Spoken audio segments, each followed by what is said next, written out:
राजधानी रायपुर के high profile drug तस्करी मामले की आरोपी नव्या मालिक और विधि अग्रवाल की मुश्किलें अब कम होने का नाम नहीं ले रही हैं। ड्रग्स क्वीन कही जाने वाली दोनों आरोपी अब 14 दिन की न्यायिक रिमांड पर जेल में रहेंगी।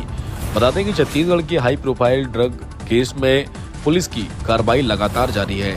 कोर्ट ने आरोपी नव्या मालिक और विधि अग्रवाल को 14 दिनों की न्यायिक रिमांड पर भेज दिया है। बता दें कि इस मामले में अब तक ड्रग क्वीन नव्या मालिक और विधि अग्रवाल समेत ऋषि राज टंडन, मोनू बिश्नोई और हर्ष आहूजा को भी जेल भेजा जा चुका है। संवाददाता विनोद खेदुले की रिपोर्ट। नव्या मलिक के लिए सीनियर का नाम है सैयद बाबर अली। मैं उनकी जूनियर हूँ, टाकेश्वरी नारायण। जी, वो चालान प्रस्तुति के लिए 29 सितंबर के लिए गया है। हाँ, चालान प्रस्तुति के लिए गया है। चालान प्रस्तुति के लिए 29 सितंबर के लिए। टाकेश्वरी नारंग, एडवोकेट टाकेश्वरी नारंग।